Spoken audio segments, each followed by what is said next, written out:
Alright guys, we are here at Mazatlan. Whoop! So this is my not last day, meron pang isang cruise.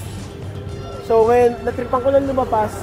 Outfit check, pambahay, chinelas, short, of course, Pilipinas, shades. And syempre, huwag kakalimutan ng ID, baka di pa kalabas. So guys, eto yung sakayan dito sa Mazatlan, here at Mexico. So we are in the front. Let's go in the front. Alright, this is the front. Yes, we're going into Mazatlan on the, ano lang. Guys, actually, this is my first time na makalabas dito after 7 months on the ship. Hindi kasi ako nalabas talaga dito. Sabi, parang normal lang naman. So, makikita natin mamaya. Okay? Isasama ko kayo, guys. Sila, ayun o, naka-duty si Puknenay. Puknenay, ayun si Puknenay. Kasi ito yung ship na sa kanila. Oh, see? Ah, pambahay check. Baka meron tayong mabili kaya malay natin. Check lang natin. Okay. Kasama natin si Krishna at saka si Nikki. Nandito kami sa pier. Kaya makikita nyo, ang daming mga kargado. Daming binubuhat, oh. Alam mo, biglang bumagsak, no? Pag biglang bumagsak yun. Nasa likuran ko yung mga desk, guys.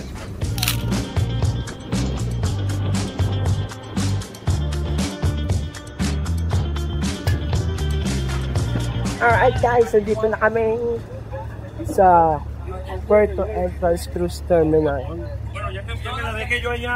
Oo. Eto nga, marami na dito.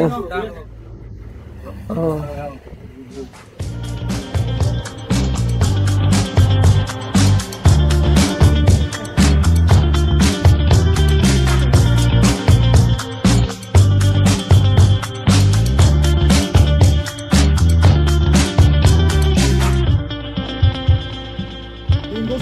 Que todos los días te miran pasar caminando.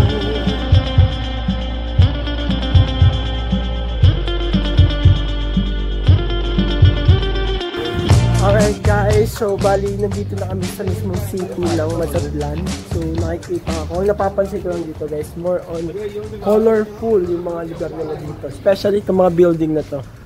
Guys, I think this is a church. Ayan. Alto. No, this one. Ayan. Parang makukulay. Makukulay.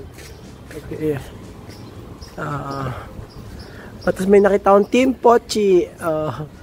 So, bali, ito na yung, yung pinaka tourist destination dito sa lugar na to. Parang ito yung pinaka city. So, napansin ko lang dito, para siyang kung nakapunta na kayo sa Intramuros, sa atin sa Pinas. So, it look like that, guys. Pares na pares. Puro vintage, old style. And, yeah, makikita nyo naman sa mga videos. So, marami magaganda. Maganda sa mga mata na. So, ngayon, titingin lang ako ng mga bibilhin ko dito. For the souvenir. Alright, guys. So, nakabalik na kami dito sa pier. Ito na yung pier. Alright. Kanina galing kami sa city. So, na-try ko lang makabili dito ng bag.